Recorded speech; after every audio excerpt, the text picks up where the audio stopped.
selama ini. Mas Arga melarang saya menemui ibu. Bertahun-tahun setelah kami menikah, suami melarangku untuk mengunjungi rumah orang tuanya di kampung, dengan alasan rumahnya sedang direnovasi. Suatu hari, aku mendapat kabar, ternyata ibu mertuaku sudah meninggal 1 bulan yang lalu. Saat suamiku pergi bekerja keluar kota, diam-diam aku pergi ke kampung untuk melihat rumah peninggalan ibu mertuaku. Tapi sampai di sana, saat aku membuka pintu, aku syok, badanku gemetar, aku tak bisa bernafas. Ternyata, sebelum ceritanya dimulai, silahkan tulis di kolom komentar dari daerah mana saja teman-teman yang menonton cerita ini. Jangan lupa like dan subscribe, agar channel ini bisa semakin berkembang dan bisa mempersembahkan cerita yang lebih menarik lagi. Sudah 8 tahun Sinta menikah dengan Arga. 8 tahun yang jika dipikir-pikir, berjalan cukup baik. Mereka tinggal di rumah yang nyaman di pinggir kota. Arga bekerja sebagai manajer regional di PT Sentra Kirim Nusantara, memberinya stabilitas keuangan. Sinta sendiri seorang wanita berhijab yang lembut memilih fokus mengurus rumah tangga setelah menikah. Kehidupan mereka tampak seperti apa yang diidamkan banyak orang.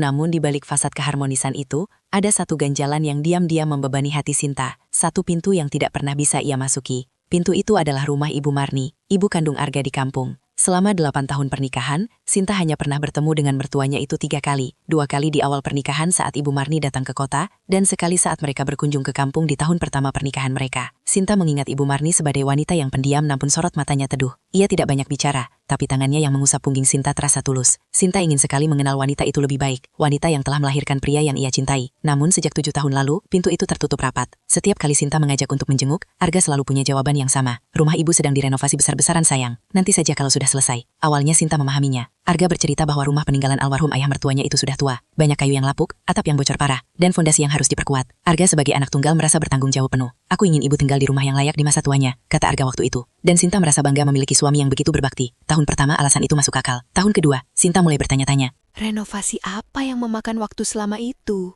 Ternyata ada masalah di struktur tanahnya.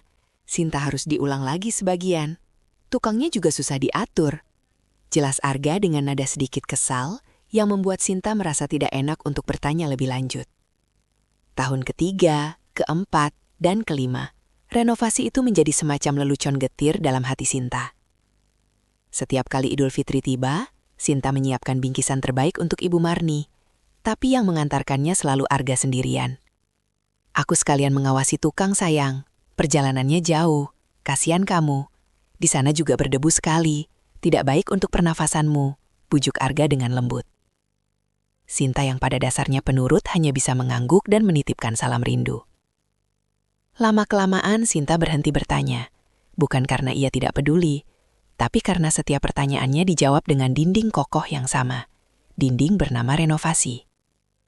Keengganan Arga untuk membahasnya secara detail membuat Sinta merasa ada jarak yang tak terlihat di antara mereka. Arga tetap suami yang baik. Dia perhatian, tidak pernah lupa memberi kabar, dan selalu memenuhi kebutuhan Sinta. Tapi soal Ibu Marni dan rumah di kampung, Arga berubah menjadi orang lain, tertutup dan defensif. Sinta sering mencoba menghubungi Ibu Marni melalui telepon. Awalnya panggilannya masih diangkat. Suara Ibu Marni terdengar lemah di seberang sana. Ketika Sinta bertanya kapan boleh berkunjung, Ibu Marni hanya menjawab lirih. Tanya Arga saja, nak. Ibu ikut apa kata dia. Namun 2 tahun terakhir nomor itu tidak pernah aktif lagi. Ponselnya rusak. Ibu kan sudah tua, susah belajar pakai ponsel baru. Lagi pula di kampung susah sinyal, kata Arga. Lagi-lagi sebuah jawaban yang logis, namun terasa janggal. Kejanggalan itu memuncak 3 bulan lalu. Saat itu sedang musim kemarau panjang. Udara kota kering dan berdebu. Arga baru saja pulang dari salah satu perjalanan, meninjaunya ke kampung. Ia bilang ia harus mengurus pembayaran tukang yang tertunda. Arga pulang larut malam tampak sangat lelah. Saat Sinta membantu membukakan sepatu kerja suaminya di dekat pintu, ia tertegun. Sepatu pantofel mahal itu penuh dengan lumpur, bukan sekedar debu, tapi lumpur merah yang basah dan lengket. Seolah-olah Arga baru saja berjalan melewati sawah yang baru dibajak setelah hujan lebat. Mas, sepatumu kena lumpur di mana? Tanya Sinta pelan, mencoba menjaga nada suaranya tetap netral. Arga yang sedang melonggarkan dasinya langsung membeku. Wajahnya yang lelah berubah tegang. Ia melirik sepatu di tangan Sinta, lalu cepat-cepat mengalihkan pandangan.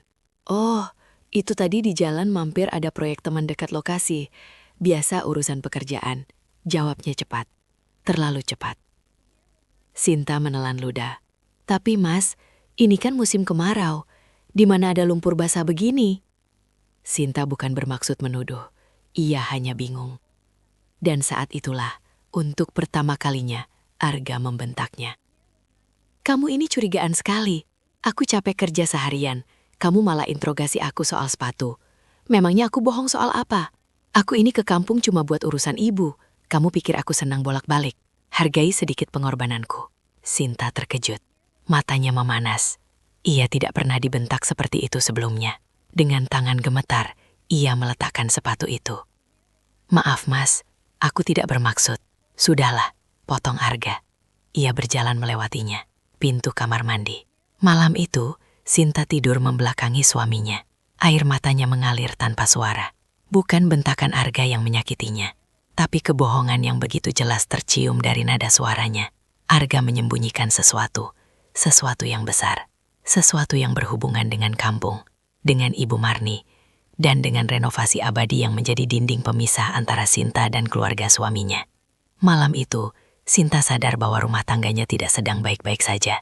Ada retakan yang selama ini ia abaikan, dan retakan itu berpusat di rumah yang katanya sedang direnovasi itu. Kehidupan kembali berjalan dengan normalitas yang dipaksakan. Setelah insiden sepatu berlumpur, Arga bersikap ekstra manis. Ia membelikan Sinta gamis baru, mengajaknya makan malam di restoran mahal, dan terus-menerus memujinya. Sinta menerima semuanya dengan senyum tipis. Ia tahu ini adalah cara Arga untuk menebus kesalahan, cara untuk menambal retakan yang ia buat malam itu. Sinta membiarkannya, bukan karena ia luluh, tapi karena ia tidak punya tenaga untuk bertengkar. Ia memilih diam, mengamati suaminya dengan kewaspadaan baru. Hari itu adalah hari Sabtu. Sinta sedang di dapur, menata kue lapis yang baru saja ia buat di atas piring. Arga sedang membaca koran di teras. Suara klakson mobil dari luar gerbang memecah keheningan pagi. Sinta melihat dari jendela dapur. Sebuah mobil sedan hitam mengkilap berhenti tepat di depan rumah mereka. Bukan mobil yang ia kenali. Seorang pria berpenampilan sangat rapi keluar dari mobil. Ia mengenakan setelan jas kelabu yang mahal, membawa koper kulit tipis. Pria itu tampak ragu sejenak, memeriksa alamat di ponselnya, sebelum akhirnya menekan bel.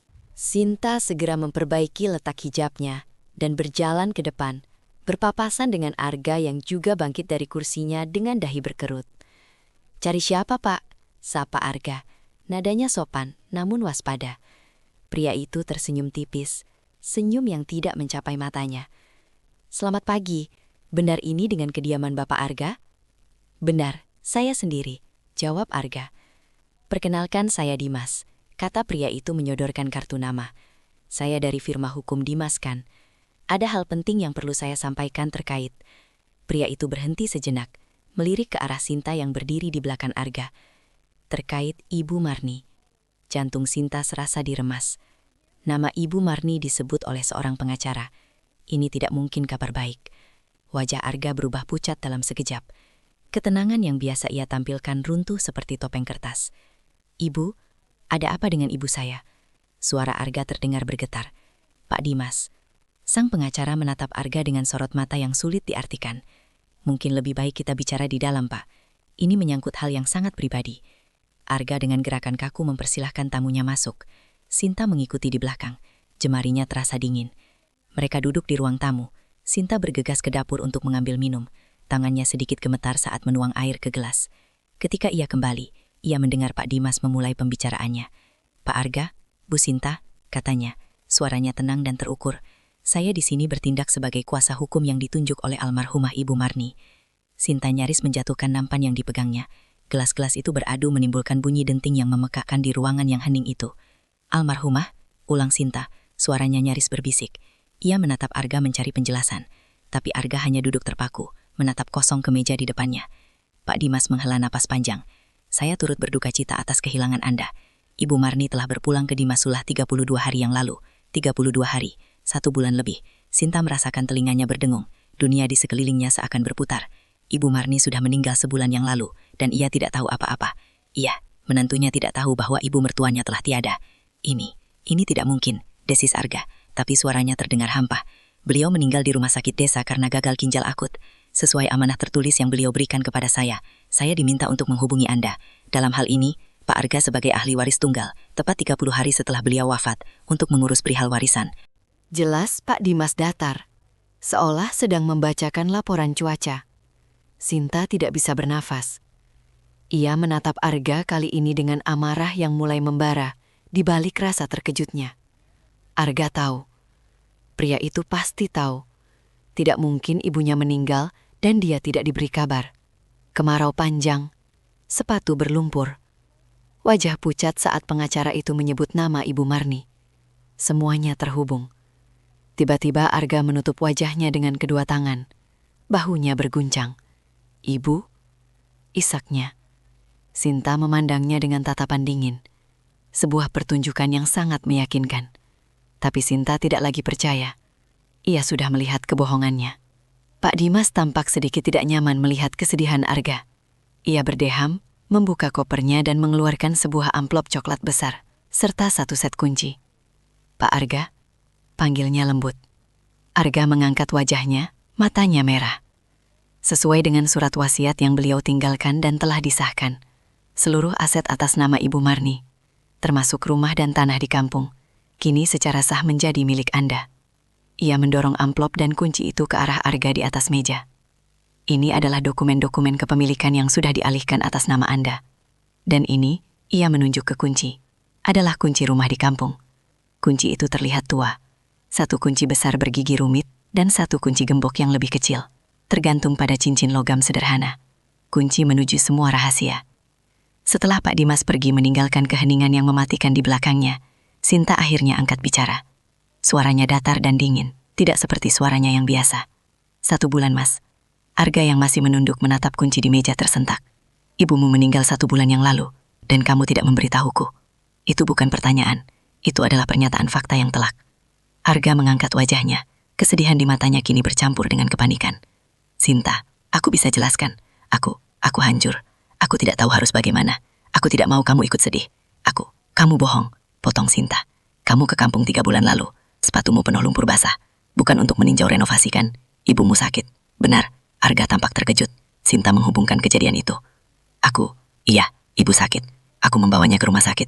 Aku tidak mau kamu khawatir. Kenapa kamu tidak bilang dia meninggal? Tuntut Sinta. Suaranya mulai bergetar menahan tangis dan amarah. Ini istrimu. Aku menantunya.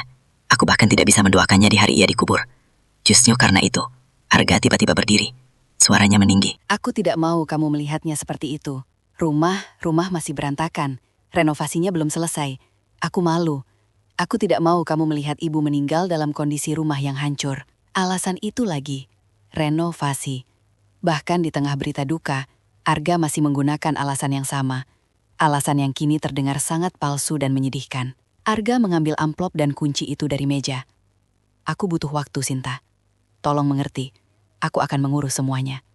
Setelah itu kita akan ke sana bersama. Aku janji. Arga berjalan ke ruang kerjanya. Sinta mendengar bunyi klik pelan saat Arga mengunci laci mejanya. Mengunci kunci itu. Mengunci rahasia itu. Sinta terduduk lemas di sofa. Ia kini sendirian dalam duka yang aneh. Ia berduka untuk Ibu Marni, wanita yang tidak sempat ia kenal. Tapi ia lebih berduka untuk pernikahannya. Hari itu, Sinta sadar bahwa suaminya adalah orang asing. Dan kebenaran apapun itu, terkunci rapat di sebuah rumah di kampung. Rumah yang katanya sedang direnovasi. 4 hari setelah kunjungan pengacara itu adalah 4 hari terpanjang dalam pernikahan Sinta. Keheningan di rumah mereka menjadi begitu padat, seolah bisa diiris dengan pisau. Arga, setelah ledakan emosi palsunya hari itu, kini bertingkah seperti suami yang sedang berduka. Dia banyak diam, menatap kosong ke televisi yang tidak menyala, dan panjang saat mengira Sinta tidak melihat. Tapi Sinta melihat semuanya, dan yang ia lihat hanyalah sebuah pertunjukan yang buruk. Tidak ada kesedihan tulus di mata Arga. Yang ada hanya kecemasan, ketakutan bahwa topengnya akan terlepas. Sinta di sisi lain telah berubah. Sesuatu dalam dirinya telah patah. Namun di saat yang sama, sesuatu yang lain telah mengeras. Kelembutannya yang dulu kini dilapisi baja tipis. Ia melayani Arga seperti biasa, menyiapkan kopinya di pagi hari, memasak makan malamnya, dan mencuci pakaiannya. Tapi ia melakukannya dengan efisiensi robotik. Tidak ada lagi obrolan ringan, tidak ada lagi senyum tulus. Sinta telah menjadi pengamat di rumahnya sendiri, mempelajari setiap gerak-gerik suaminya, menunggu kesempatan itu datang. Pada hari kelima, saat sarapan, Arga berdeham. Ia meletakkan sendoknya dengan gerakan yang terlalu disadari. "Sinta," panggilnya, suaranya sengaja dibuat berat. Sinta mengangkat pandangannya dari piringnya, menatap Arga dengan tatapan datar. Ada urusan pekerjaan mendadak," lanjut Arga, menghindari kontak mata. "Proyek di luar pulau. Mungkin butuh waktu seminggu atau 10 hari. Aku harus berangkat besok pagi." Sebuah kebetulan yang terlalu sempurna. Sinta merasakan denyutan samar di pelipisnya. Suaminya baru saja kehilangan ibunya, atau lebih tepatnya, baru saja ketahuan ibunya telah meninggal. Dan sekarang, ia harus pergi dinas selama itu. Oh ya, hanya itu yang keluar dari mulut Sinta. Suaranya sedingin es. Arga tampak sedikit terkeinjal dengan kurangnya reaksi Sinta. Mungkin ia mengharapkan Sinta akan menangis, atau memohonnya untuk tidak pergi di saat berduka. "Iya, aku sudah coba menolaknya, tapi atasan tidak mengizinkan. Ini proyek besar. Kamu tidak apa-apa aku tinggal?" Ada nada harap dalam pertanyaan itu. Harapan bahwa Sinta akan baik-baik saja, sehingga Arga bisa pergi tanpa halangan. "Aku tidak apa-apa," jawab Sinta. "Kamu pergilah, selesaikan pekerjaanmu, Mas." Arga jelas terlihat lega, terlalu lega. "Baik sayang, terima kasih atas pengertianmu. Nanti aku akan telepon setiap hari, aku janji." Sinta hanya mengangguk kecil dan kembali memakan sarapannya yang terasa seperti bubur kertas. Sepanjang sisa hari itu, ia mengamati Arga berkemas. Arga tampak bersemangat, tidak seperti orang yang akan melakukan perjalanan dinas yang berat, dan jelas tidak seperti orang yang baru kehilangan ibunya. Dia menyusun kemeja-kemejanya dengan rapi, bersenandung kecil.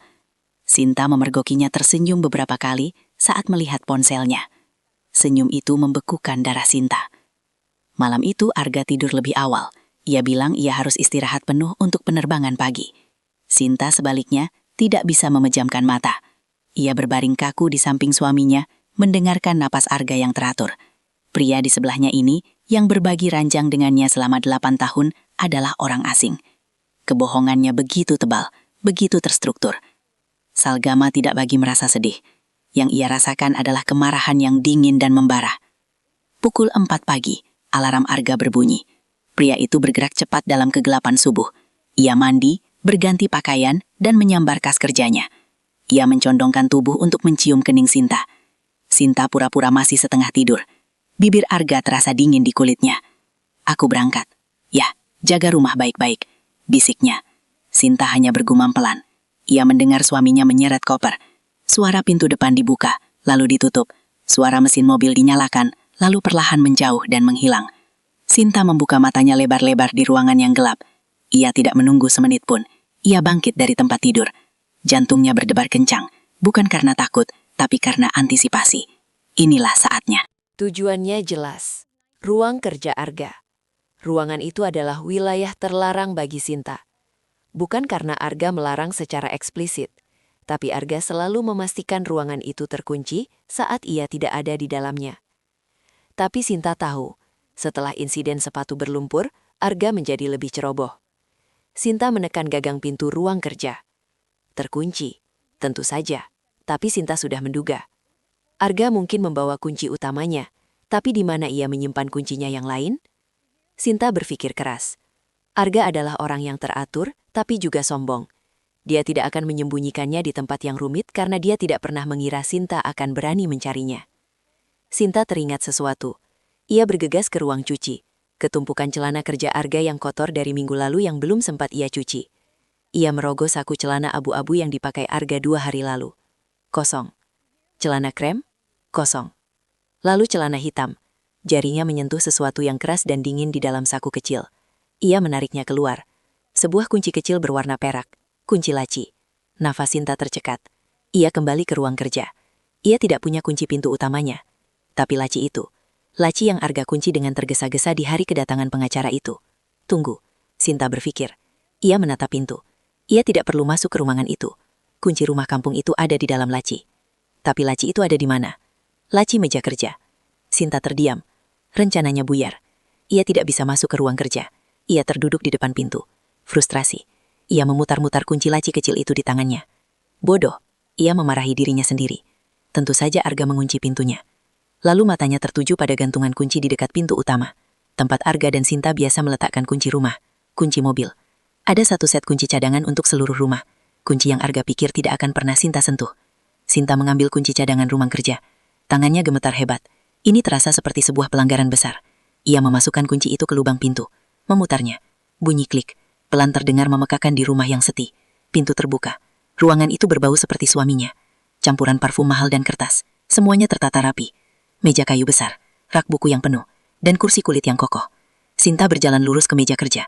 Ada 3 laci di sisi kanan. Ia mencoba laci teratas. Terkunci. Ia memasukkan kunci kecil dari saku celana Arga. Pas. Laci itu terbuka tanpa suara. Mata Sinta langsung tertuju pada benda itu. Di atas tumpukan dokumen terletak satu set kunci tua yang ia kenali. Kunci yang diserahkan oleh pengacara itu, kunci rumah Ibu Marni. Sinta meraihnya. Kunci itu terasa dingin dan berat. Ia baru saja akan menutup laci itu ketika matanya menangkap sesuatu yang lain. Sebuah map tebal berwarna biru di bawah kunci itu. Judulnya tertulis rapi. Renovasi Sekampung. Jantung Sinta berdebar lebih kencang. Dengan tangan gemetar, ia membuka map itu. Isinya bukan gambar desain arsitektur atau rencana pembangunan. Isinya adalah puluhan, mungkin ratusan, kwitansi. Kwitansi pembelian material bangunan. Sinta membacanya satu persatu. Semen 100 sak, pasir 5 truk, baja ringan 50 batang. Semuanya dari toko bangunan yang sama di kota, bukan di kampung. Dan tanggalnya sangat rapi. Selalu akhir bulan selama 7 tahun terakhir. Semuanya tampak terlalu sempurna, terlalu palsu. Ini adalah laporan keuangan untuk kebohongan suaminya. Lalu ia menemukannya. Terselip di antara kwitansi semen dan cat. Selembar kertas catatan kecil yang terlipat. Kertas itu tampak kusam dan sudah sering dipegang. Bukan kertas kwitansi. Itu adalah sobekan dari buku catatan. Sinta membukanya. Itu adalah sebuah tulisan tangan. Bukan tulisan tangan Arga yang kaku dan rapi. Ini adalah tulisan tangan yang miring dan putus-putus. Seperti ditulis terburu-buru. Tulisan seorang wanita. Hanya ada satu kalimat pendek di sana. Obatnya sudah habis lagi.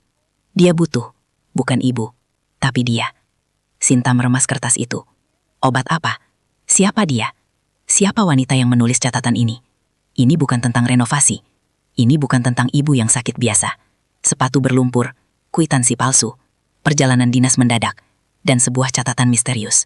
Kebohongan Arga jauh lebih gelap, jauh lebih dalam dari yang pernah ia bayangkan. Sinta mengambil kunci rumah kampung itu. Ia memasukkannya ke dalam sakunya. Ia mengembalikan map dan kunci laci itu ke tempatnya semula. Ia mengunci laci itu. Ia keluar dari ruang kerja, mengunci pintunya, dan mengembalikan kunci cadangan ke tempatnya. Tidak ada jejak. Sinta berdiri di ruang tamu yang mulai terang oleh cahaya pagi. Ia menggenggam kunci di dalam sakunya. Rasa takutnya hilang. Yang tersisa hanyalah tekad yang membara. Arga memberinya waktu seminggu. Itu lebih dari cukup. Ia akan pergi ke kampung. Ia akan membuka pintu itu. Ia akan mencari tahu siapa dia yang kehabisan obat. Dan ia akan menemukan kebenaran, seburuk apapun itu.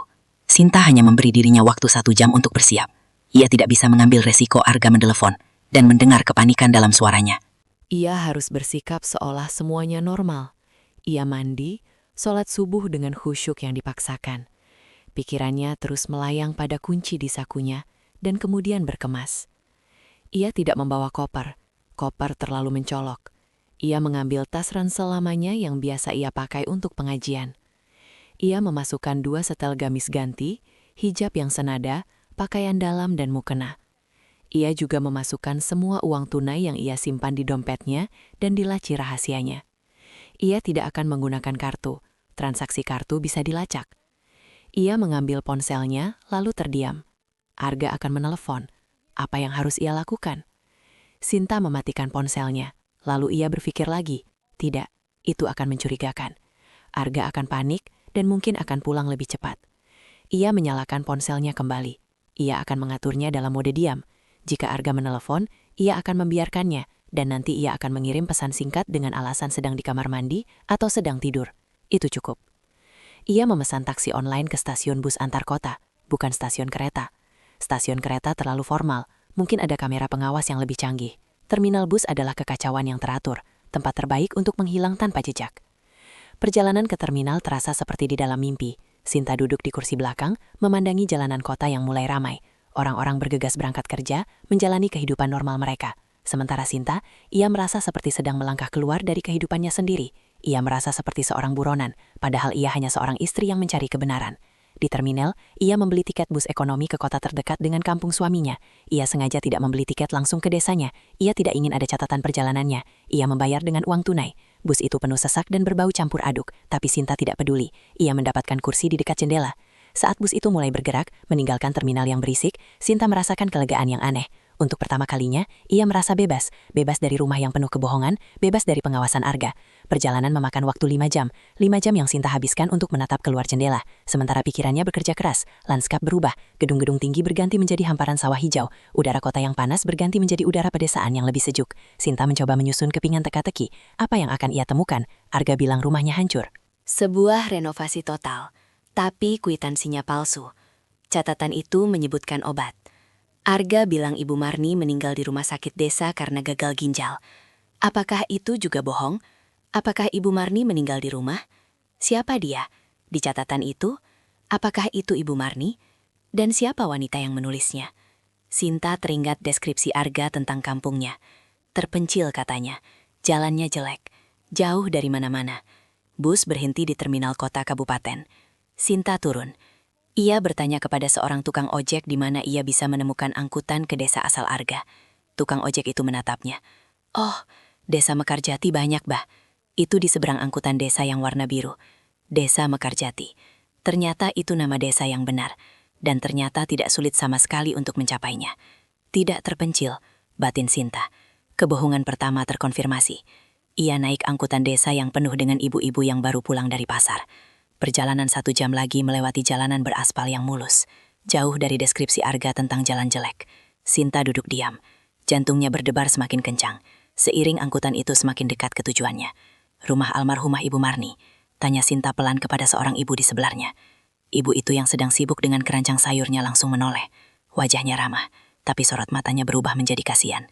Oh kasihan, Mbak ini siapanya ya? Sudah sebulan lebih beliau pergi. Saya saudaranya dari jauh. Bohong Sinta. Ia tidak sanggup mengaku sebagai menantunya. Malu jika mereka tahu ia tidak hadir di pemakaman. Oh, rumahnya lurus saja Mbak. Nanti turun di pertigaan depan balai desa. Dari situ jalan kaki sedikit. Masuk gang di samping warung. Rumahnya yang paling ujung yang catnya putih. Tamannya bagus. Jelas ibu itu panjang lebar. Sinta tertegun. Taman yang bagus. Cat putih. Terima kasih ibu. Sinta turun di pertigaan. Bersih seperti yang diinstruksikan. Udara desa terasa bersih. Suasananya tenang. Jauh berbeda dari bayangan terpencil yang Arga ciptakan. Ia berjalan kaki mengikuti petunjuk. Ia melihat warung dan ada gang kecil di sampingnya. Sinta menarik napas panjang. Ia berjalan menyusuri gang itu. Gang itu rapi, lantai dipasangi paving block. Di kiri kanannya ada beberapa rumah penduduk yang asri. Lalu ia sampai di ujung gang. Di sanalah rumah itu berdiri. Dan Sinta berhenti melangkah. Kakinya seolah berpaku ke tanah. Ini bukan rumah yang sedang direnovasi. Ini bukan rumah yang hancur. Rumah di depannya adalah rumah yang indah. Jauh lebih indah dari rumah mereka di kota. Rumah itu bergaya semi modern, namun tetap asri. Dindingnya dicat putih gading, bersih tanpa noda. Jendela-jendela besar dengan kusen kayu jati yang dipernis mengkilap. Dan di depannya, tamannya. Tamannya sangat rawat. Rumput hijau tebal seperti karpet, bunga mawar, anggrek, dan melati bermekaran di mana-mana. Tidak ada satupun tanda-tanda renovasi. Tidak ada debu, tidak ada tumpukan pasir, tidak ada tukang. Sinta merasakan mual naik ke tenggorokannya. Kebohongan itu, kebohongan yang Arga ceritakan selama 7 tahun. Semuanya runtuh di depan matanya. Arga tidak berbohong untuk menutupi rumah yang hancur. Dia berbohong untuk menutupi rumah yang sempurna ini. Kenapa? Kenapa Sinta tidak boleh melihat rumah yang indah ini? Kenapa Arga repot-repot membuat kwitansi material palsu? Untuk apa semua uang renovasi itu, jika rumahnya sudah sebagus ini? Sinta gemetar. Ini lebih menakutkan daripada jika ia menemukan reruntuhan. Reruntuhan berarti Arga jagal. Tapi ini berarti Arga berhasil. Berhasil menyembunyikan sesuatu yang sangat besar. Sesuatu yang sangat rawat di balik fasad rumah yang dicat putih bersih ini. Dengan tangan yang gemetar hebat, Sinta merogoh sakunya. Ia merasakan logam dingin kunci itu. Ia melangkah maju perlahan, membuka gerbang kecil yang tidak dikunci. Ia berdiri di depan pintu utama yang kokoh. Jantungnya berdebar begitu keras hingga ia takut pintu itu akan roboh. Ia memasukkan kunci besar itu ke lubang kunci. Kunci itu berputar dengan mulus. Tangan Sinte yang memegang kunci besar itu gemetar. Ia sudah berhasil memasukkannya ke lubang kunci. Ia sudah memutarnya. Pintu itu sudah tidak terkunci. Tapi ia tidak bisa mendorongnya. Kakinya terasa seperti dicor ke lantai teras yang bersih. Ia memandangi rumah yang indah di depannya. Rumah yang seharusnya menjadi rumah mertuanya. Rumah yang seharusnya ia kunjungi dengan sukacita. Kini terasa seperti monumen kebohongan suaminya. Apa yang ada di dalam sana? Kenapa Arga berbohong mati-matian untuk melindunginya? Ketakutan yang dingin menjalari punggungnya. Apa yang akan ia temukan? Sebuah rumah kosong yang rapi atau sesuatu yang jauh lebih buruk? Pikiran tentang catatan obat dan sepatu berlumpur kembali berkelebat. Bah, cari siapa? Ya, Sinta terlonjak kaget. Suara itu datang dari samping. Ia menoleh dengan cepat. Jantungnya serasa melompat ke tenggorokan.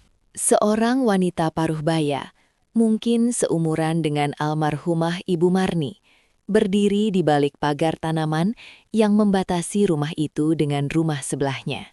Wanita itu mengenakan daster batik dan jilbab sederhana. Tangannya memegang gunting tanaman. Sinta menelan ludah, berusaha menguasai diri. Ia tidak bisa lari. Sah saya. Wanita itu menatap Sinta dengan tatapan ingin tahu, namun ramah. Mbak, cari rumah Ibu Marni ya? Aduh, kesian. Beliau sudah sebulan ini meninggal.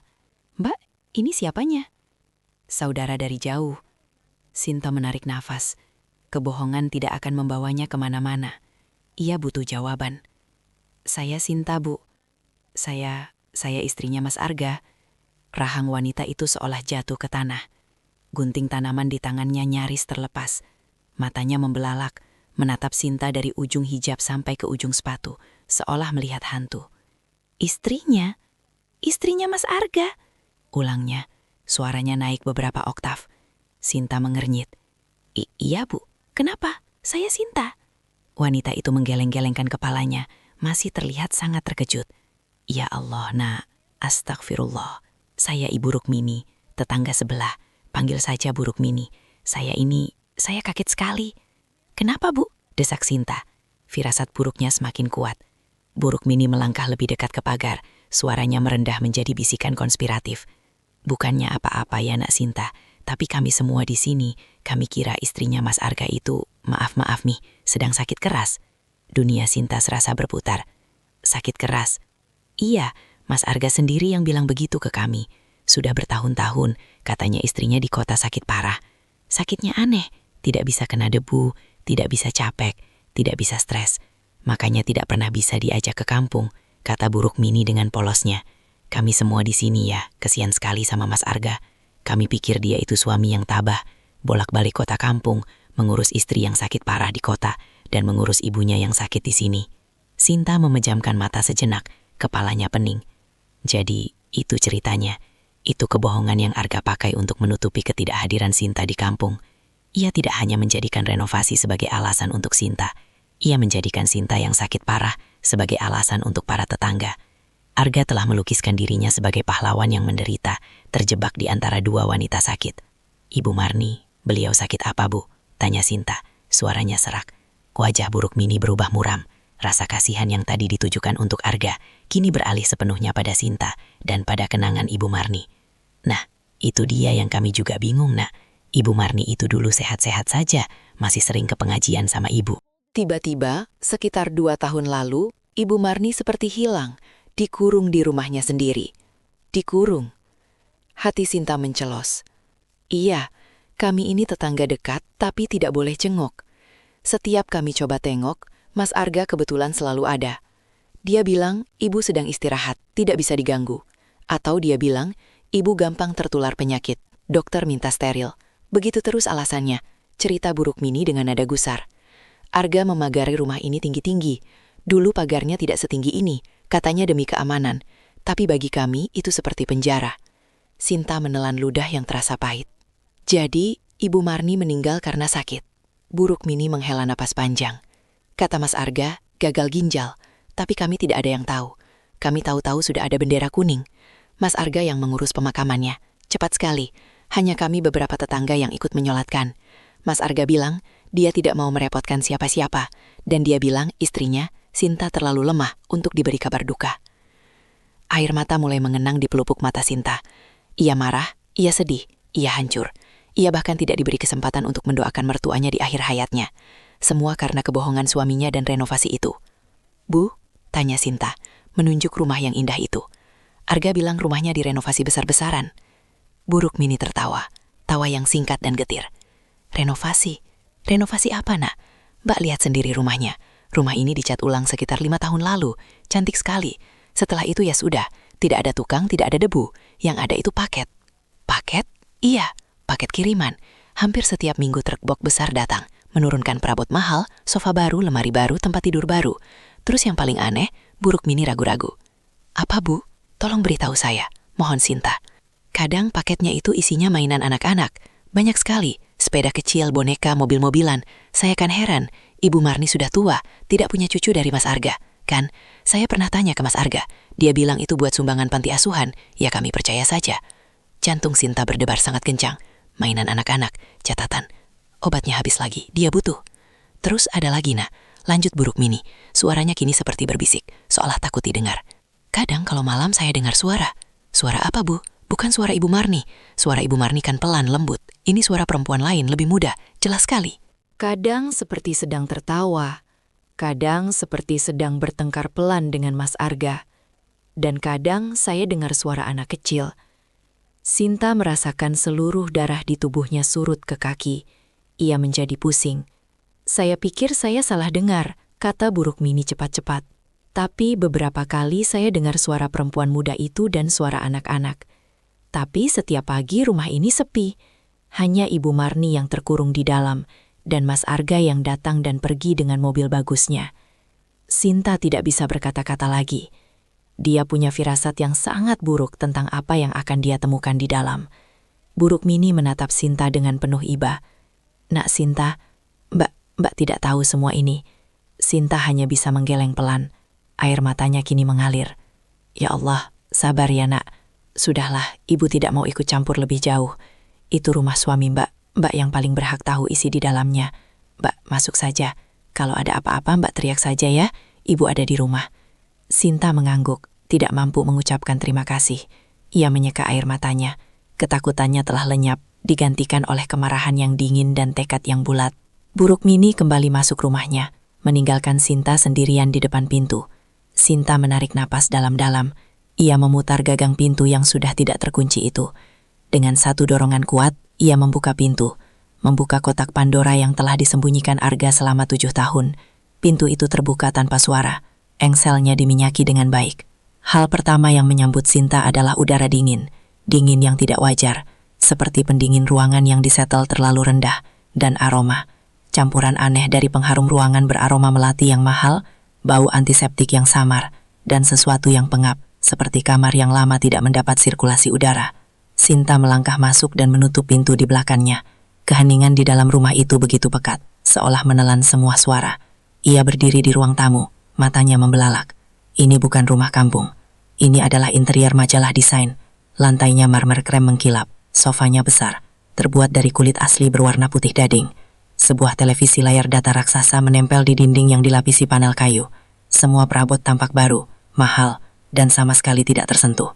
Rumah ini lebih mewah dari rumah mereka di kota, jauh lebih mewah. Lalu matanya tertuju ke dinding. Dinding itu dipenuhi bingkai foto, puluhan bingkai foto perak yang serasi. Sinta berjalan mendekat, jantungnya berdebar kencang. Itu semua foto Arga. Arga tersenyum di depan menara Eiffel. Arga bermain ski di tempat yang tampak seperti Jepang. Arga memegang piala golf. Arga berpose di samping mobil sport mewah yang tidak pernah Sinta lihat. Tapi tidak ada satupun foto Ibu Marni. Dan yang lebih menyakitkan, tidak ada satupun foto Sinta. Tidak ada foto pernikahan mereka, tidak ada foto wisuda Sinta yang dulu Arga hadiri. Tidak ada jejak dirinya. Dalam 8 tahun pernikahan di rumah yang katanya direnovasi untuk sang ibu ini, eksistensi Sinta telah dihapus seluruhnya, seolah-olah ia tidak pernah ada. Sinta berjalan sempoyongan, melewati ruang tamu, menuju bagian dalam rumah. Ia melewati ruang makan dengan meja kayu solid untuk 8 orang. Di atasnya ada vas kristal tanpa bunga. Lalu ia masuk ke dapur. Dapurnya seperti dapur pameran, kompor tanam, kulkas 2 pintu berwarna perak, oven modern. Semuanya bersih mengkilap seolah tidak pernah dipakai untuk memasak. Di pintu kulkas, matanya menangkap sesuatu, sebuah kertas gambar. Itu adalah gambar khas anak-anak dibuat dengan krayon. Gambar 3 orang. Sosok tinggi yang ia yakini adalah seorang pria, sosok yang lebih kecil di sampingnya dengan rambut panjang, dan sosok yang paling kecil di tengah di antara keduanya. Mereka bergandengan tangan di bawah matahari yang tersenyum. Di atas kepala sosok pria ditulis dengan krayon hitam dengan ejaan yang canggung namun jelas. Ayah. Nafas Sinta tercekat di tenggorokannya. Ayah. Tangannya gemetar saat ia menyentuh kertas gambar itu. Ini adalah bukti.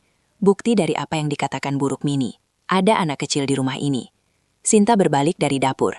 Matanya liar mencari. Ia berjalan menyusuri lorong yang lebih dalam. Ada beberapa pintu. Pintu pertama terbuka. Kamar tamu rapi, tidak terpakai.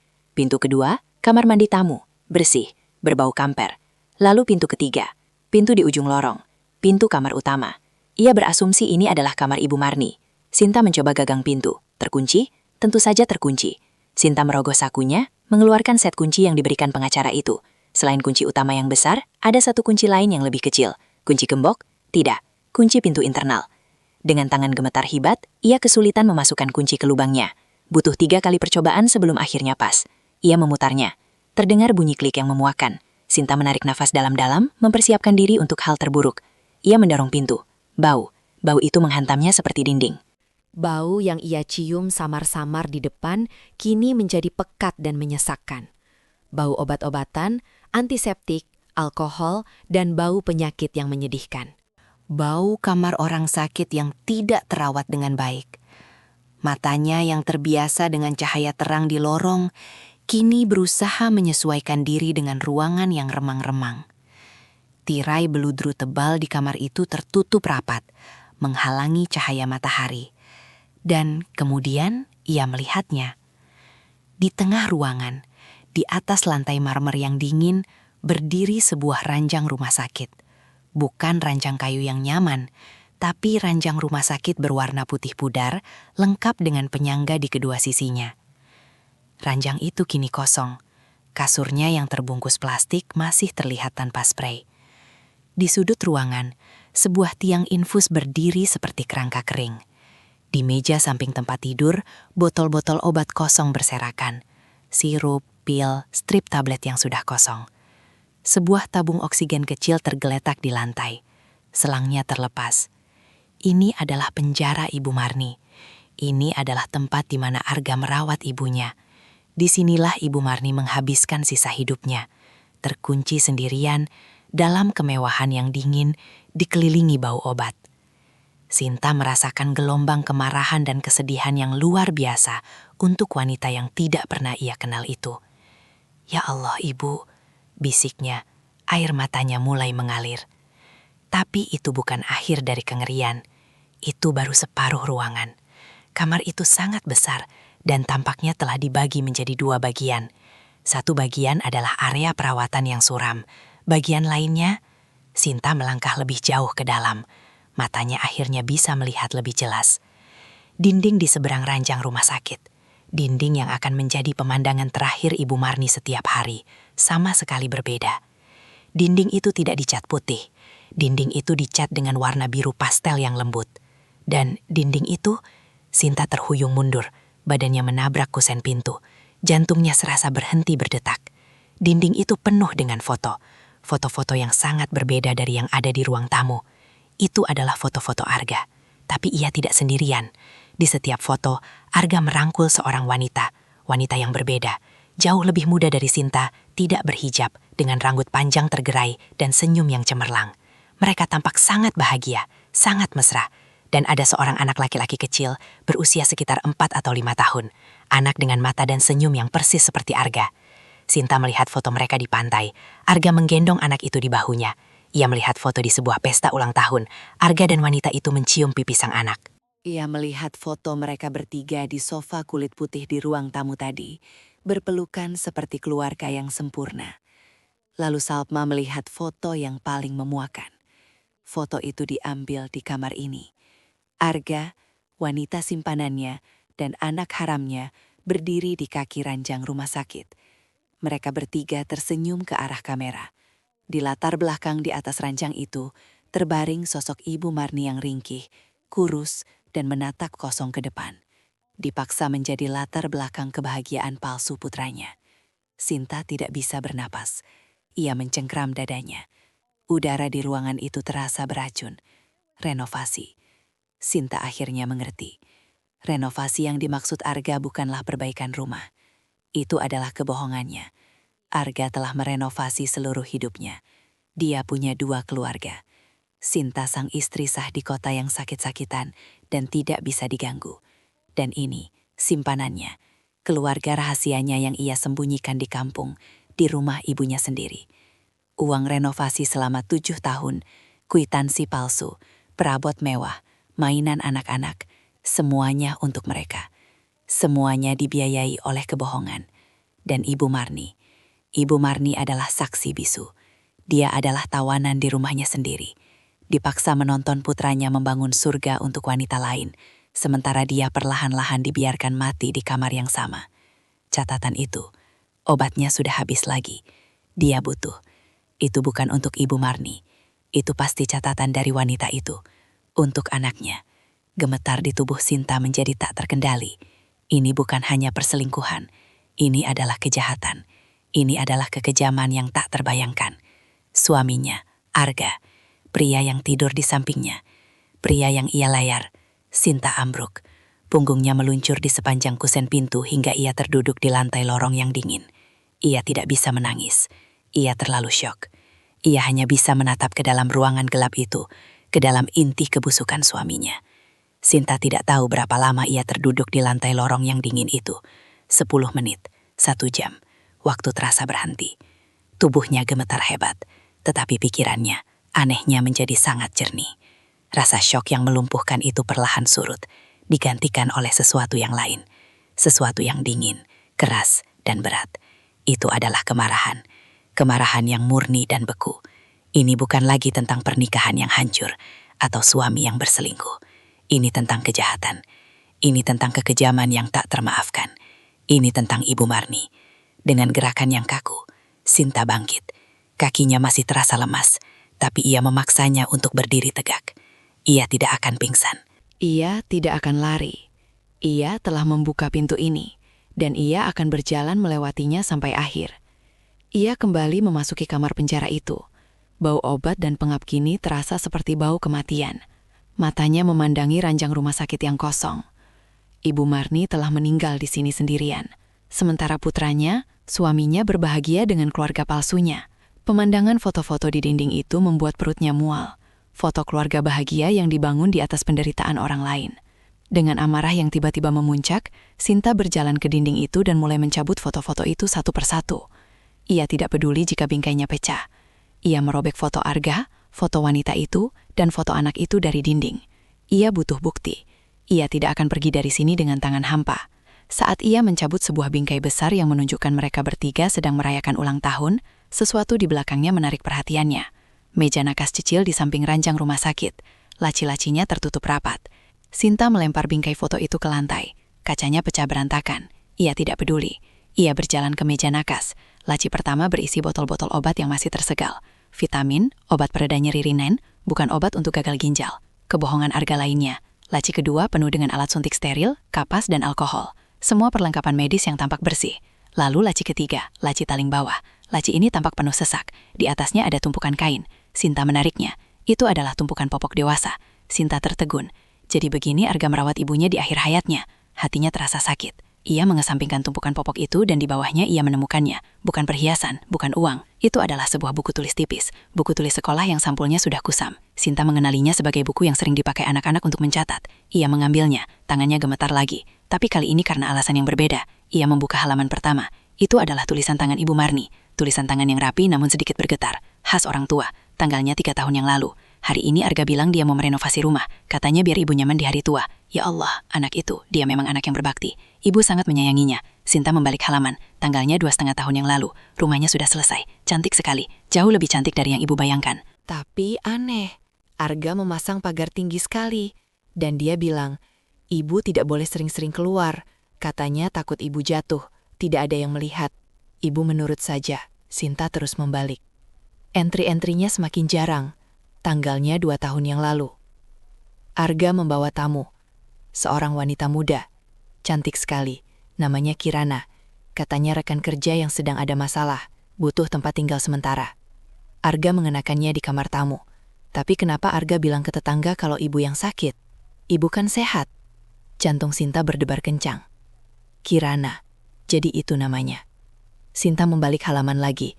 Tangannya mencengkram buku itu erat-erat. Tanggalnya 1,5 tahun yang lalu. Kirana membawa seorang anak. Anak laki-laki kecil. Lucu sekali. Namanya Ruli. Arga bilang itu anak yatim piatu yang mereka bantu. Tapi mata anak itu persis seperti mata Arga waktu kecil. Ibu tidak bodoh, ibu ini yang melahirkannya. Air mata Sinta menetes, jatuh ke halaman buku yang menguning. Arga marah saat ibu bertanya. Dia membentak ibu. Dia bilang ibu sudah pikun. Dia bilang ibu tidak boleh ikut campur. Sejak hari itu, pintu kamar ibu dikunci dari luar. Dia bilang ini demi kebaikan ibu. Dia bilang di luar banyak kuman. Kirana dan anaknya bebas berkeliaran di rumah ibu, sementara ibu terkurung di kamar. Sinta terisak. Ia bisa merasakan ketakutan dan kebingungan Ibu Marni menembus kata-kata itu. Ia membalik ke halaman-halaman terakhir. Tulisannya menjadi semakin kacau, putus-putus, seolah ditulis dengan tenaga yang tersisa. Obat jantung ibu habis. Arga mengambilnya, dia menggantinya dengan vitamin. Dia bilang ini lebih bagus, tapi dada ibu sesak sekali. Ibu coba bilang ke Kirana, tapi Kirana hanya menatap ibu dengan takut. Dia juga takut pada Arga. Dia juga tawanan di rumah ini. Arga membawa pengacara. Dia paksa ibu tanda tangan surat kuasa harta. Ibu tidak mau. Ibu lempar pulpennya. Dia mengancam akan menyakiti Sinta. Dia bilang Sinta akan celaka di kota kalau ibu tidak nurut. Ya Allah, Sinta menantu ibu. Dia pakai nama kamu untuk mengancam ibu. Sinta menutup mulutnya, menahan jeritan. Arga telah menggunakan namanya, menggunakan dirinya, sebagai senjata untuk melawan Ibu Marni. Dan kemudian entry terakhir, ditulis dengan goresan yang sangat lemah. Hampir tidak terbaca. Dia bukan Argaku lagi. Dia sudah diambil iblis. Dia mengurungku. Dia membawa wanita lain ke rumahku. Dia membiarkan aku mati pelan-pelan. Sinta, kalau kamu baca ini, ibu minta maaf. Ibu tidak bisa jadi mertua yang baik untukmu. Tolong hukum dia. Jangan biarkan dia menang. Sinta, tolong ibu. Itu adalah kata-kata terakhirnya. Sinta memeluk buku harian itu di dadanya. Tangisnya pecah. Ia tidak menangisi suaminya yang hilang. Ia menangisi Ibu Marni. Ia menangisi penderitaan wanita itu, kesepiannya, dan kematiannya yang tragis. Ia menangisi dirinya sendiri yang telah dibodohi begitu lama. Sinta menangis selama beberapa menit, lalu ia berhenti. Ia menyeka air matanya dengan kasar. Duka sudah selesai, sekarang waktunya keadilan. Ia teringat sesuatu, catatan kecil yang ia temukan di ruang kerja Arga di kota. Obatnya sudah habis lagi, dia butuh. Sinta mencari-cari di laci itu lagi. Di bawah tumpukan popok, ia menemukannya. Beberapa lembar catatan lain dengan tulisan tangan yang berbeda. Tulisan tangan yang miring dan lebih modern. Tulisan tangan Kirana. Catatan itu berisi daftar belanjaan, susu formula Ruli, popok Ruli M, obat demam Ruli. Sinta akhirnya mengerti. Catatan obatnya habis lagi. Yang ia temukan itu bukan untuk Ibu Marni. Itu untuk Ruli, anak haram Arga. Arga lebih peduli pada obat demam anak haramnya daripada obat jantung ibu kandungnya sendiri. Sinta mengambil buku harian Ibu Marni. Ia mengambil robekan foto-foto keluarga palsu itu. Ia mengambil sisa catatan dari Kirana. Ini adalah buktinya. Ini adalah senjatanya. Ia melangkah keluar dari kamar terkutuk itu, membanting pintunya hingga tertutup. Ia berjalan melewati dapur yang bersih, melewati ruang tamu yang mewah, dan ia tidak merasakan apa-apa selain rasa jijik. Rumah ini bukan rumah, ini adalah makam yang indah, makam untuk Ibu Marni dan makam untuk pernikahan Sinta. Ia melangkah keluar dari pintu depan, kembali ke bawah sinar matahari. Udara segar terasa menyakitkan di paru-parunya yang sesak. Ia memegang buku harian itu erat-erat. Ia tahu apa yang harus ia lakukan. Sinta berdiri sejenak di teras, membiarkan matanya terbiasa dengan cahaya matahari yang menyilaukan. Ia menarik napas dalam-dalam.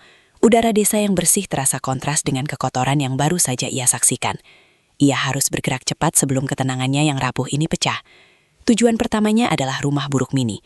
Ia berjalan cepat ke pagar tanaman. Tangannya masih mencengkram buku harian dan tumpukan foto. Buruk Mini pasti sudah mengintip dari jendela. Karena begitu Sinta muncul, wanita itu langsung keluar ke terasnya. Wajahnya penuh kecemasan. "Nak Sinta, bagaimana?" "Ya Allah, wajahmu pucat sekali." Sinta tidak punya waktu untuk basa-basi. Ia berjalan ke gerbang rumah Buruk Mini. "Bu," katanya suaranya datar dan dingin, membuat Buruk Mini terkejut. "Saya butuh bantuan ibu." "Ada apa, Nak? Kamu temukan apa?" Sinta tidak menjawab. Ia hanya mengangkat buku harian itu. "Bolehkah saya masuk rumah ibu? Saya harus menelepon." Buruk Mini melihat keseriusan di mata Sinta, mengangguk cepat. Tentu, Nak. Ayo masuk, silahkan." Buruk Mini membawanya ke ruang tamu sederhana yang sejuk. Sinta duduk di tepi kursi, tubuhnya kaku. "Saya diracuni oleh kebohongannya, Bu. Tapi Ibu Marni, dia dibunuh," kata Sinta pelan, menatap lurus ke depan. Buruk Mini tersentak. "Astaghfirullahaladzim. Dibunuh bagaimana, Nak?" "Dia dikurung, obatnya diambil, dia dibiarkan mati. Sementara suami saya," Sinta meludahkan kata, "suam, itu seperti racun. Tinggal di sini dengan wanita lain dan anak mereka." Mata Buruk Mini membelalak ngeri. Jadi benar suara perempuan dan anak kecil itu. "Ya Allah, siapa perempuan itu, Nak?" "Namanya Kirana," jawab Sinta. "Ini semua ada di buku harian Ibu Marni." Buruk Mini terduduk lemas di seberang Sinta. "Vera, Kirana, saya seperti pernah dengar nama itu." "Ya, kadang Mas Arga kalau lagi menelepon di mobil kedengaran. Dia panggil nama itu. Saya kira itu nama rekan kerjanya di kota." "Dia bukan rekan kerja," kata Sinta. "Bu, saya harus menelepon pengacara yang datang ke rumah saya. Saya tidak hafal nomornya, tapi saya ingat nama firmannya." "Pakai telepon ibu, Nak, pakai saja," kata Buruk Mini, menunjuk ke telepon rumah yang ada di atas meja kecil. Sinta segera mencari informasi kontak firma hukum Dimas Rekan di internet melalui ponselnya yang sedari tadi ia simpan. Ia menemukannya. Jantungnya berdebar. Ia menekan nomor itu di telepon rumah Buruk Mini. "Selamat siang, Dimas Hen," sapa suara di seberang. "Saya perlu bicara dengan Pak Dimas. Segera, ini darurat. Bilang ini dari Sinta, istri almarhumah Ibu Marni. Ada jeda sejenak. Mohon tunggu sebentar, Bu." Sinta menunggu. Kakinya mengetuk-ngetuk lantai tanpa sadar. "Sinta? Bu Sinta?" Suara Pak Rahmat terdengar di seberang. Terdengar terkejut. "Pak Dimas?" kata Sinta cepat. Suaranya kembali datar dan terkendali. "Saya Sinta, istri Arga. Saya sedang tidak di kota. Saya di kampung, di rumah Ibu Marni." Terdengar helaan napas kaget dari seberang. "Bu, bagaimana? Bagaimana Ibu bisa di sana? Pak Arga bilang beliau sedang dinas luar pulau." "Arga berbohong," potong Sinta. "Dia berbohong tentang semuanya. Pak, saya sudah masuk rumah ini. Saya menemukan buktinya. Ibu Marni tidak meninggal dengan wajar. Suami saya mengurungnya, mengambil obat-obatnya, dan membiarkannya mati." Sementara dia tinggal di sini dengan wanita simpanannya dan seorang anak. Keheningan total di seberang sana. Sinta bisa mendengar Pak Dimas menarik napas panjang dan berat. Saya sudah menduga," kata Pak Dimas. Akhirnya suaranya kini terdengar muram dan marah. "Bukan menduga separah itu, tapi saya curiga." "Apa maksud Bapak?" tanya Sinta. "Bu Sinta, 2 bulan sebelum beliau wafat, Ibu Marni menelepon saya secara diam-diam. Beliau memohon bantuan saya. Beliau terdengar sangat ketakutan. Beliau bilang, Arga memaksa beliau untuk menandatangani surat kuasa penuh atas semua aset. Beliau menolak." Sinta mencengkram gagang telepon lebih erat. "Buku harian itu benar, Ibu Marni." Lanjut, Pak Dimas ingin mengubah surat wasiatnya. Beliau tidak mau Arga mendapatkan sepeser pun. Beliau bilang, beliau ingin mewariskan semuanya untuk Anda, Bu Sinta." Napas Sinta tercekat. "Untuknya beliau bilang," kata Pak Dimas. Suaranya terdengar sedih. Hanya menantunya Sinta yang tidak pernah ia lihat, yang ia percayai. Beliau bilang, "Arga telah menjadi monster. Saya berjanji akan membantunya. Saya sedang menyusun langkah hukum untuk mengeluarkannya dari sana. Tapi seminggu kemudian, saya mendapat kabar dari Pak Arga sendiri, bahwa ibunya jatuh sakit dan tidak bisa diganggu. Dan sebulan setelahnya beliau meninggal. Pak Arga datang ke kantor saya, membawa surat kuasa yang sudah ditandatangani Ibu Marni, dan surat wasiat lama. Saya tahu ada yang tidak beres, tapi saya tidak punya bukti sampai sekarang." "Saya punya buktinya, Pak," kata Sinta. "Saya punya buku harian Ibu Marni, saya punya foto-fotonya." "Bagus," kata Pak Dimas. Nadanya berubah tegas. "Bu Sinta, dengarkan saya. Jangan lakukan apa-apa. Jangan hubungi polisi dulu. Arga itu licik. Dia akan memutarbalikkan fakta. Saya akan ke sana sekarang juga. Saya akan bawa tim saya dan surat perintah yang diperlukan. Perjalanan dari kota butuh sekitar 4-5 jam. Tetap di rumah Buruk Mini. Jangan kembali ke rumah itu. Jangan biarkan Arga atau siapapun tahu ibu ada di sana. Ada satu hal lagi, Pak, kata Sinta. Arga, dia tidak sedang dinas luar pulau. Apa? Sinta menatap Buruk Mini. Buruk Mini mengangguk seolah mengerti apa yang akan Sinta katakan. Arga ada di sini. Lanjut Sinta. Di kampung ini. Di mana? Desak Pak Dimas. Sinta bertanya pada Buruk Mini dengan isyarat mata. Buruk Mini mengambil gagang telepon. Maaf Pak pengacara. Saya Rukmini, tetangga almarhumah. Mas Arga itu tidak kemana-mana. Dia punya rumah satu lagi di desa sebelah, Desa Cipta Asih. Dia membangun rumah besar di sana untuk perempuan simpanannya itu. Setiap dia bilang dinas ke istrinya, dia ya ada di sana.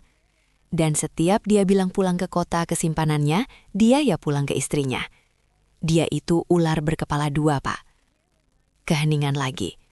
Sinta bisa membayangkan Pak Dimas sedang mencerna skenario sempurna yang diciptakan Arga. Skenario sang antagonis. Ini lebih baik dari yang saya duga, kata Pak Dimas, suaranya terdengar dingin. Ini berarti kita bisa menangkapnya basah. Bu Sinta, Buruk Mini, saya mohon, kunci pintu, jangan keluar, tunggu saya. Kita akan datangi rumah itu bersama-sama. Kita akan seret dia keluar dari sarangnya. Kami akan menunggu, Pak, kata Sinta. Telepon ditutup. Sinta meletakkan gagang telepon, ia menatap Buruk Mini. Wanita itu menatapnya kembali dengan campuran ngeri dan kekaguman. Kamu wanita yang kuat, Nak Sinta, kata Buruk Mini pelan. Sinta menggeleng. Saya tidak tahu, Bu. Saya hanya ingin keadilan untuk Ibu Marni. Sinta duduk di kursi itu memeluk buku harian di dadanya. 5 jam. Ia harus menunggu 5 jam. 5 jam sebelum ia berhadapan langsung dengan monster yang ia sebut suami. Di luar matahari bersinar terik, sama sekali tidak peduli pada drama gelap yang sedang terjadi di bawahnya. Skenario Arga yang sempurna akan segera berakhir, dan Sinta akan menjadi orang yang meruntuhkannya. 5 jam adalah waktu yang terasa seperti selamanya. Sinta duduk kaku di kursi ruang tamu Bu Sushi. Gelas teh manis yang dibuatkan Buruk Mini tergeletak di meja, tidak tersentuh dan sudah dingin. Jantung Sinta berdebar dengan ritme yang konstan dan menyakitkan. Pikirannya tidak lagi kacau. Syok dan kesedihan telah mengkristal menjadi sebongkah es yang tajam di dadanya. Ia tidak menangis lagi, ia hanya menunggu. Di pangkuannya tergeletak buku harian Ibu Marni. Selama 5 jam menunggu, Sinta membacanya lagi berulang kali. Bukan untuk mencari informasi baru, tapi untuk menempah hatinya. Ia membaca setiap kata penderitaan, setiap keluhan yang tertahan, setiap harapan yang pupus. Ia menghafal rasa sakit Ibu Haryati, menjadikannya perisai dan senjatanya. Setiap kali rasa ragu atau takut mencoba menyelinap, ia akan membaca lagi entry terakhir. Sinta, tolong Ibu. Buruk Mini adalah bayangan yang gelisah. Ia bolak-balik dari dapur ke ruang tamu, sesekali mengintip dari balik tirai jendela, seolah takut Arga akan muncul tiba-tiba. Nak Sinta, makan dulu ya. Ibu buatkan. Tidak, Bu. Terima kasih, saya tidak lapar, jawab Sinta. Suaranya terdengar asing, lebih dalam dan lebih mantap dari suaranya yang dulu. Tepat pukul 4 sore, 5 jam 10 menit, suara drum mobil yang melambat terdengar di luar. Bukan satu, tapi sepertinya 2 mobil. Buruk Mini terlonjak. Itu mereka. Sinta berdiri, kakinya tidak gemetar lagi. Ia menggenggam buku harian itu erat-erat. Pintu rumah Buruk Mini diketuk dengan tegas. Buruk Mini membukanya. Pak Dimas berdiri di sana. Wajahnya keras dan merah karena menahan marah setelah perjalanan panjang. Setelan jasnya sudah ia lepas, menyisakan kemeja putih yang lengannya digulung. Di belakangnya berdiri 2 pria lain berbadan tegap mengenakan kemeja safari. Mereka jelas bukan pengacara. Bu Sinta, kata Pak Dimas, suaranya pelan namun mendesak. Kami sudah di sini. Kami sudah berkoordinasi dengan polsek setempat. 2 bapak ini adalah petugas. Sinta mengangguk. Apa rencananya, Pak? Kami akan ke desa Cipta Alaihi Salam sekarang. Kami akan menjemputnya. Bu Sinta, saya sarankan Ibu menunggu di sini. Biar kami yang tidak, potong Sinta, termasuk dirinya sendiri. Saya ikut. Saya harus ada di sana. Dia harus melihat saya. Dia harus tahu bahwa saya yang menemukan kebenaran ini. Pak Dimas menatap mata Sinta. Ia tidak melihat kerapuhan atau histeria. Ia melihat tekad baja. Ia mengangguk pelan. Baik, tapi tetap di belakang kami. Buruk Mini, Anda saksi kunci. Anda tahu alamat rumah itu? Tahu, Pak. Tahu sekali, kata Buruk Mini. Kini suaranya bergetar karena gugup dan semangat. Saya akan tunjukkan jalannya. Perjalanan ke Desa Cipta Asih hanya memakan waktu 20 menit. Sinta duduk di mobil bersama Pak Dimas dan Buruk Mini. Kedua petugas mengikuti di mobil lain di belakang. Tidak ada yang berbicara. Sinta menatap keluar jendela. Pemandangan sawah yang indah kini tampak menakutkan. Disinilah, di surga kecil yang tersembunyi ini, suaminya telah membangun neraka untuk ibunya sendiri. Itu Pak, rumah yang itu, kata Buruk Mini, menunjuk ke sebuah rumah baru yang berdiri agak terpisah dari rumah penduduk lainnya. Rumah itu sangat berbeda dari rumah Ibu Marni. Rumah Ibu Marni menyembunyikan kemewahan di balik fasad yang tenang. Rumah ini memamerkannya. Rumah bergaya minimalis modern dengan kat abu-abu dan oranye cerah. Pagarnya rendah dan halamannya dipenuhi mainan anak-anak. Sebuah sepeda roda 3 tergeletak di rumput. Mobil berhenti beberapa meter dari gerbang dan di sanalah dia. Arga, suaminya, dalam balutan kaos polo kasual dan celana pendek, tampak santai dan muda. Dia sedang tertawa, mendorong seorang anak laki-laki kecil di ayunan taman. Anak itu, Ruli, tertawa melengking. Di teras duduk seorang wanita muda yang cantik. Wanita di foto, Kirana. Ia sedang tersenyum sambil memegang segelas minuman dingin. Pemandangan keluarga kecil yang sempurna. Pemandangan yang mencabik-cabik hati Sinta. Ya Allah, bisik Buruk Mini, menutup mulutnya. Sinta tidak menunggu aba-aba. Saat itu juga, ia membuka pintu mobil dan melangkah keluar. "Bu Sinta, tunggu," seru Pak Dimas. Tapi Sinta terus berjalan. Langkahnya mantap, lurus menuju gerbang yang terbuka. Arga, yang sedang mendorong ayunan, mendengar suara kerikil. Ia menoleh. Senyumnya masih membekas di wajah. Lalu ia melihat Sinta. Senyum itu membeku, lalu rontok dari wajahnya. Ayunan yang didorongnya kembali dan nyaris mengenai Ruli. Mata Arga membelalak ngeri. Wajahnya berubah pucat pasi. Lebih pucat daripada saat pengacara datang ke rumah mereka di kota. "Sinta," desisnya. Suara itu nyaris tidak terdengar. Di teras, Kirana bangkit berdiri. Wajahnya bingung. "Mas, siapa itu?" tanyanya. Suaranya lembut dan bingung. Sinta berhenti tepat di depan Arga, hanya terpisah oleh ayunan yang kini bergoyang pelan. Ruli menatap Sinta dengan mata bulatnya yang mirip mata Arga. "Kamu bilang," kata Sinta. Suaranya tidak bergetar. Suaranya dingin dan jernih, membelah udara sore itu. "Kamu bilang, kamu dinas luar pulau." Mas Arga menuduh. Ia seperti melihat hantu. "Sinta, apa yang kamu lakukan di sini? Ini tidak seperti yang kamu lihat. Aku bisa jelaskan." "Benarkah?" Sinta tertawa kecil, tawa yang kering dan tanpa humor. "Mau jelaskan yang mana dulu? Renovasi 7 tahun, kwitansi palsu yang kamu simpan di laci, atau istrimu yang sakit keras?" Kirana di teras tersentak. Ia melangkah maju. "Mas, apa maksudnya? Siapa dia? Katamu istrimu sakit keras di kota." Sinta menyelesaikan kalimat itu untuknya. Matanya kini menatap tajam ke arah Kirana, dan tidak bisa diganggu. "Saya Sinta, istri saya." Wajah Kirana kehilangan semua warnanya. Ia menatap Arga meminta penjelasan. "Mas, dia bohong kan? Katamu istrimu sudah meninggal." Arga panik. Ia terjebak di antara dua kebohongannya. "Kirana, diam." "Sinta, ayo kita bicara di dalam.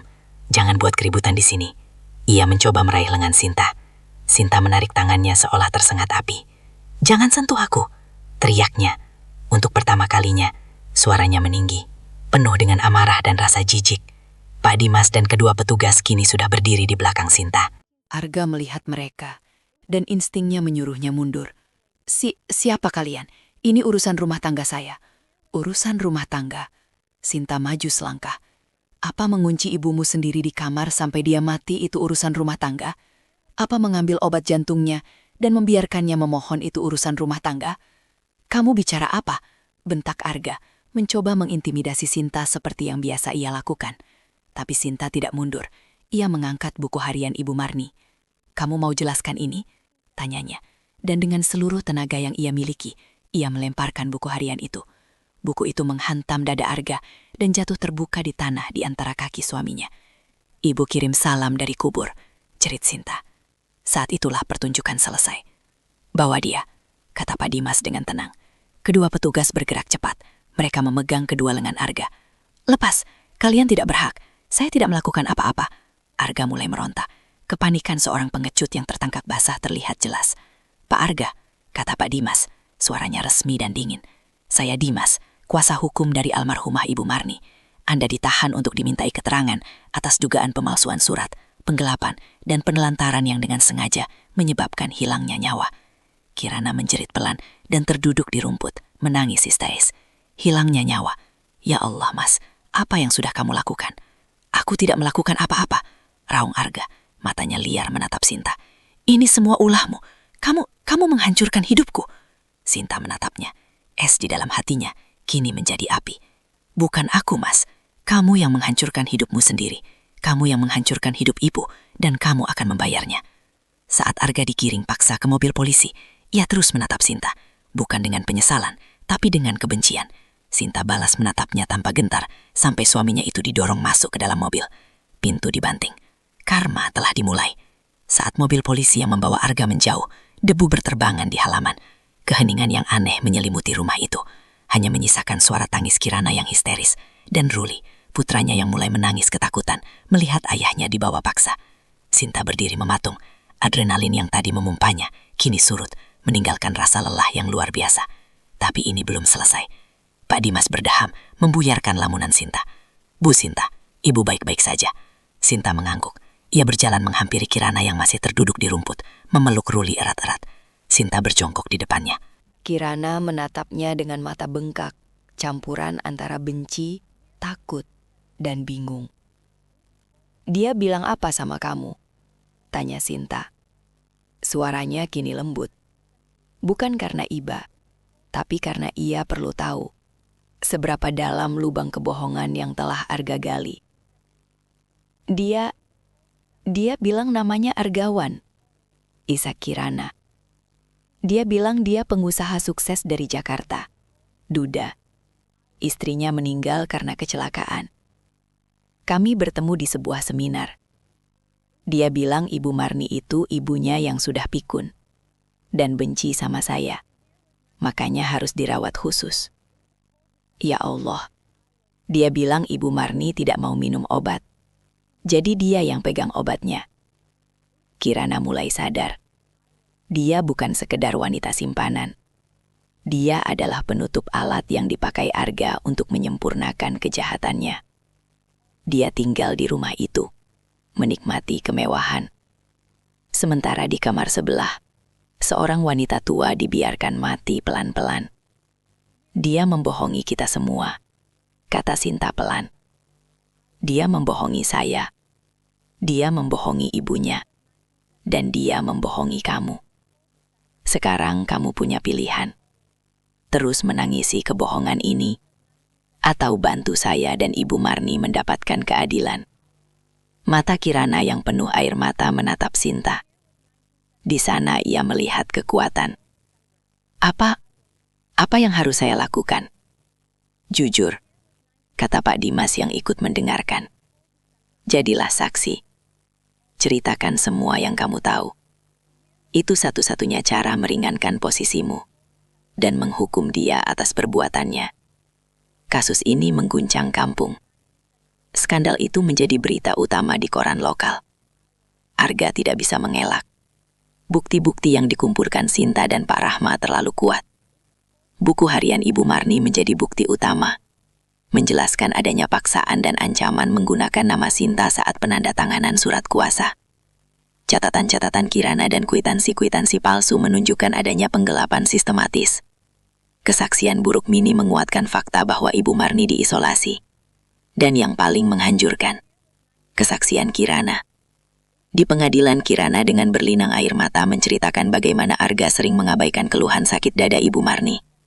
Kirana mengaku bahwa Arga pernah berkata, "Orang tua memang begitu, cari perhatian. Biar saja, nanti juga diam." Kirana menceritakan bagaimana Arga mengambil obat jantung Ibu Marni dan menggantinya dengan vitamin dengan alasan obat itu terlalu keras. Arga sang antagonis mencoba segala cara. Ia menyewa pengacara mahal, mencoba menyuap, dan bahkan berakting sedih di pengadilan mengatakan ia sangat mencintai ibunya.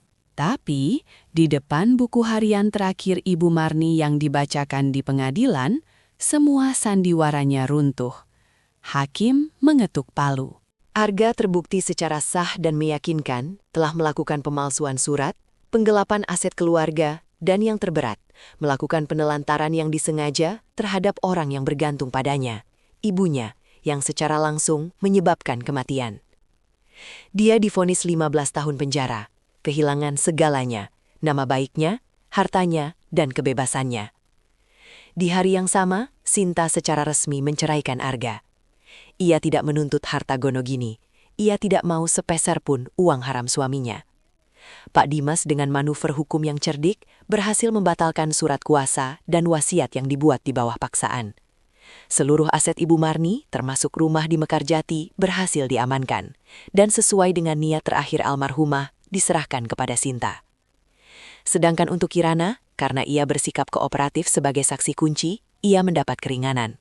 Rumah di Cipta Asih yang dibangun dari uang haram disita negara. Namun Sinta, dalam satu tindakan terakhir yang menutup bab itu, meminta Pak Dimas untuk memastikan Kirana dan putranya yang tidak bersalah mendapat tempat tinggal yang layak.